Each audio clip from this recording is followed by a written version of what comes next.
Hello, Hub subscribers. This is Justin Hofstetter. I am a writer for the Hub. I am also the librarian at Winnetonka High School here in Kansas City, Missouri. We are joined today by Ashley Hope Pérez, the author of Out of Darkness. She's going to be joining us to talk about Out of Darkness, her experiences with community groups challenging that book, and how those experiences led to the collection that she recently edited called Band Together. She's going to be talking about how she got those authors together to talk about challenges, talk about censorship, and how she was able to transform such a really difficult time in her professional life into something that will hopefully benefit readers and librarians worldwide. Enjoy this interview, and we will be coming back at you with more interviews with current YA authors talking about their work, talking about what readership and what librarianship means to them. Enjoy. We are here with Ashley Hope Pérez. She's going to be here to talk about her newest collection that she edited, Band Together. We talked about that at the top of the show. And she is also the author of Out of Darkness, which is part of what brings us here today to talk about Band Together. So I guess just to start us off, since this is a blog for a librarian audience, why don't you talk to us about your library journey and what libraries mean to you? Absolutely. I love librarians. Thank you all so much for what you're doing. As a reader, I'm so grateful. I spend a lot of time in libraries still.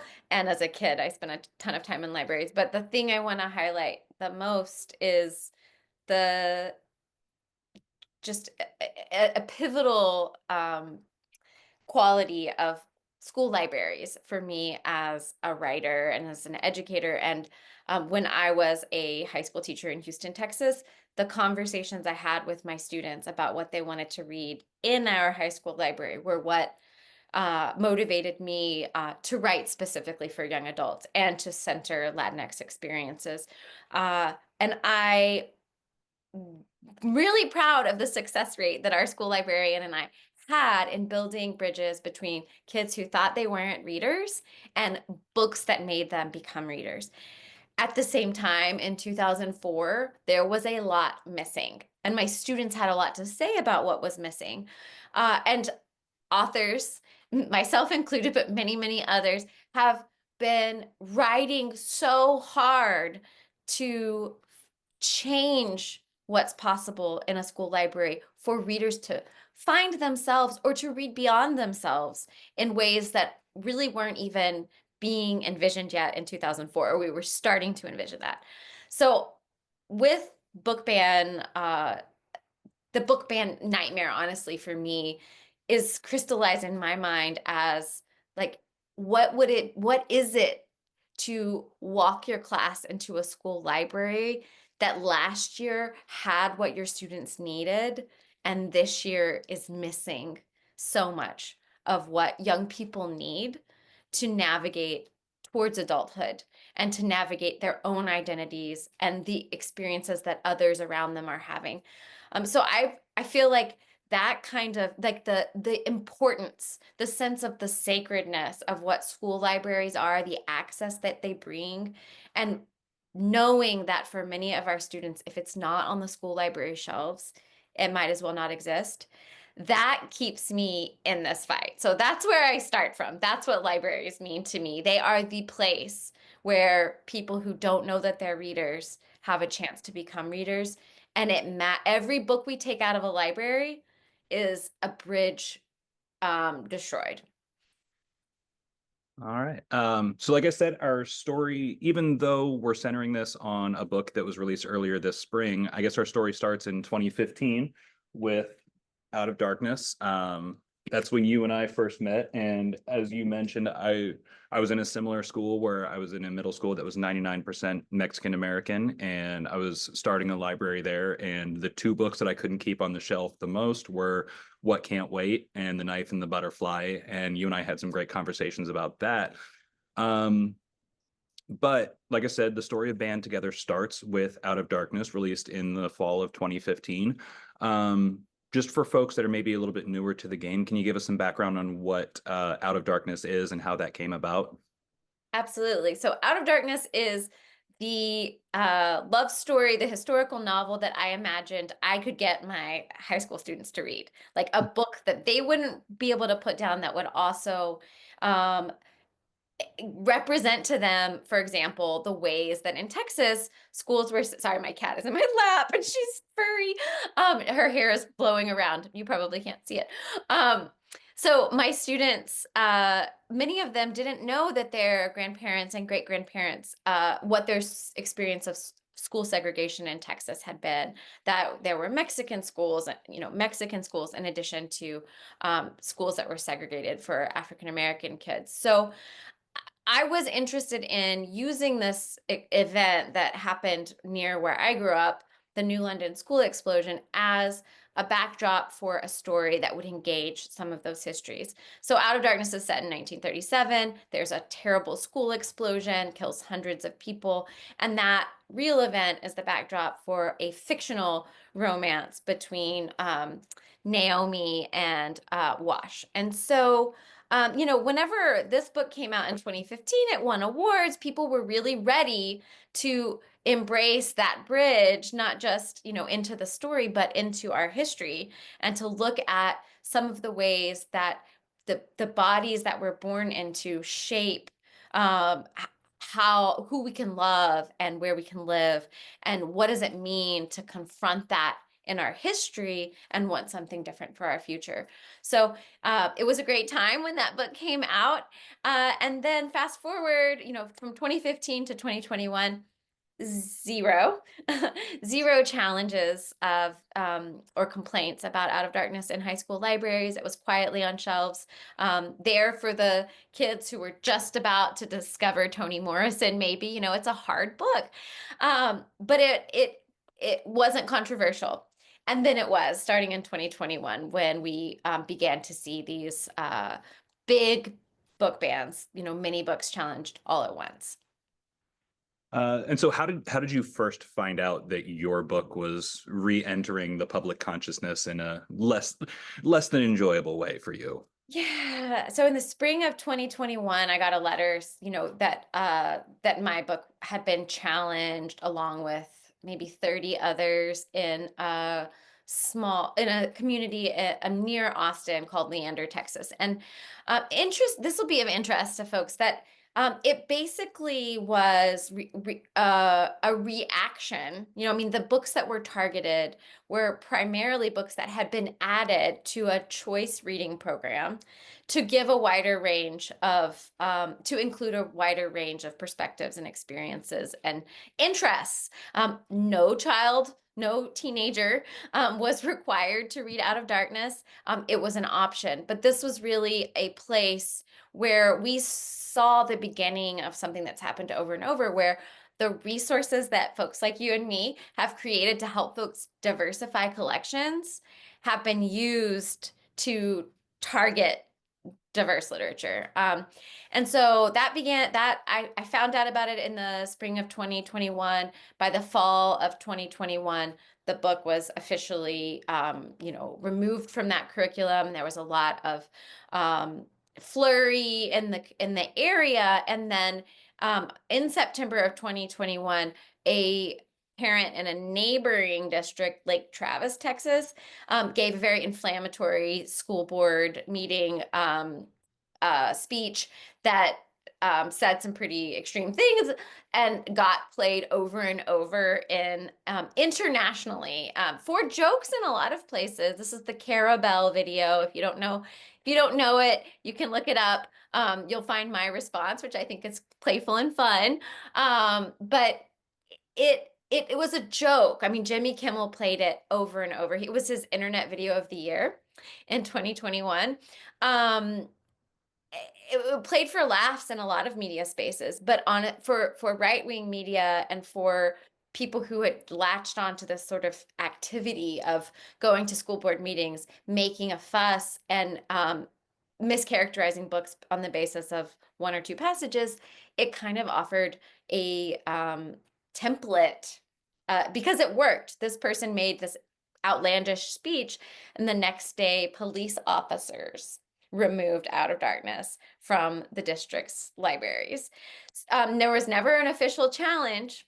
So it's one of these many removals that we've seen that, are fall outside of the numbers, but it worked. And unfortunately, those kinds of strategies have worked in far too many communities. And it's pretty telling that the line that they used, it was one line, like probably, here we've got 30 this pages very, in. very Mhm. long book, and yeah, close to the beginning.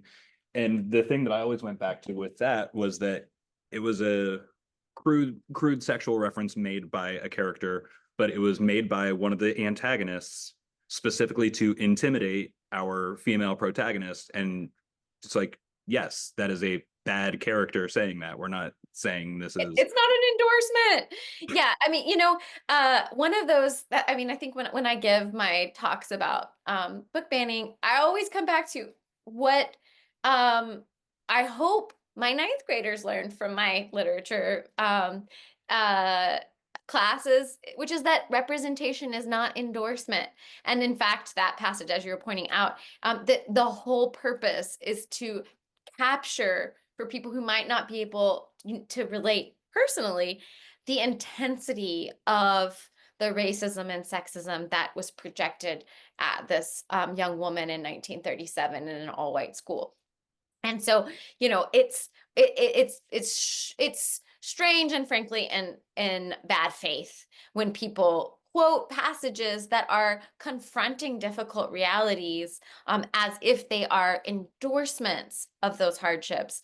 And I think that the a couple of your students in North Kansas City, I was really moved by some of the things that they had to say about why Out of Darkness mattered. And so one student said, if students are old enough to be targets of sexual assault and harassment, we are old enough to read about them. And so, that's one of the things that's been so powerful to me in hearing from young men who read Out of Darkness is how they think differently about the experiences of their sisters, of their female friends, of their girlfriends, because they can imagine what those dynamics and pressures are like through Naomi's experience in the book. And just to give some context for our viewers, when she referenced our students here in North Kansas City, so we were not immune to this. We had a community group that would come speak at our school board meetings and read from the script that Ashley had mentioned, working in Texas and working in other school districts. But we had a student group that learned how to sign up for the public access slots at the school board meeting. And they essentially signed up for every public comment spot in one school board meeting. And I guess you could say filibustered the community group and shared some of those thoughts that you just heard Ashley share that, were tremendously powerful and speaking on their own behalf for access to these books. So in So So even though that was an extremely difficult time for you personally, professionally, what did that experience do for your work as a professor, as an activist? You were taking some time off from the authorship, but focusing on those other, as well as leading a really involved personal life as well. What did that experience do for you as a professor and as an activist for Right to Read? I mean, I think that the first thing is just to acknowledge that it was incredibly disruptive and paralyzing. I'm a person who does not, I'm pretty persistent. And I think that I over and over found ways to tap into something else. I mean, a big part of that is what's it for? I never lose track of my students, the students that I taught, and they are honestly still 16, 17 years old in my imagination, even though they're in their 30s. But I think that there's a sense of like mission or commitment that comes from having lived the relationships with readers, and some authors don't have that as a resource. They really care about young people. They really care about stories. I think that kept me anchored, but I mean, it was mostly devastating. I got so much hate mail. And I had to learn a lot of strategies for playing with, for uh, like separating myself from for containing a lot of slime and nasty stuff. And actually, my little thing and a couple of my both of my contributions, my literary contributions in Band Together, are about dealing with the way those voices echo, and the way that it makes a person, especially a writer, feel crowded and cramped and unable to imagine as fully as we want to. So I would say, first it was a lot of coping, then it was a lot of building community and connections, and then looking for ways to uh, use the positions that I have to build more support for other people and to elevate the issue. So, in the Band Together collection was something that we started thinking about like in 2022 of what can we give librarians in places where this is happening that can help them bring back the stories and the voices and the perspectives that are being subtracted. So, one of the things that I think about with Band Together is just how important it is for even the authors' names to be visible and I have something I hope librarians will appreciate. Like every place I could fit another book list, I put another book list just because I want to offer as many bridges as possible, even if those bridges point outside of the school library. So students know what's missing and why. So this is kind of first and foremost, something I thought of as a reparative action, a way of, we cannot change all of the structural factors that are driving these attacks on libraries, and we've seen them morph and expand. But can't for librarians who want to do whatever they can to give young people access to the stories and voices and authors who are being disappeared from their libraries, here's a collection that they can add. Here's an anthology that they can put in their school library and bring back some of those bridges. And I'm sure you couldn't have foreseen when you submitted that for final publication that it'd be coming out in the cultural moment and political moment that we're in right now. What does it mean to you that this anthology is hitting shelves in the spring of 2025 with just everything that's happening with at the federal level and how that's trickling down to state boards and state libraries? Yeah, I mean, I'm hoping someone will see this in 2035 and say, "Oh God, I'm so glad we made it out of that time." So let's work together to make that true, y'all. I mean, it's in some ways, I'm just grateful that the book exists. I'm grateful that we got it here. I'm so worried about what this, I mean, what this climate means. And I think in some ways worried about the fact that when, I mean, I teach in a university and we're having, students' visas revoked. The attacks on ideas are so extensive, but when we're also seeing attacks on people, I understand how some people may think, well, then we need to redirect our attention and our energies there. I think that my hope is that we don't forget that defending stories is how we defend the capacity of our communities to rebuild towards something else. I just that's my belief. And also, I think everyone has to work where they can find those over and over those pockets of energy, those ways of renewing engagement, because what matters most in 2025 and probably ever is that we can sustain the work that we're doing over time. And my experience is that that comes from finding ways to do it in community, finding people, allies, fellow advocates, inspiration, that helps us to keep working. So whatever issue, um, or whatever issues you can connect to that personal commitment, that's where to work. I just hope that enough of us make access to diverse literature our anchor, so that we can protect and rebuild our libraries. Well, and I guess to kind of close us out, you talked about strategies, you talked about building communities. What's your advice to those of us in the library profession that are like you, hoping to look back in 2035 and say, we made it through? What's your advice to those of us that are hoping to get there with you? Yeah.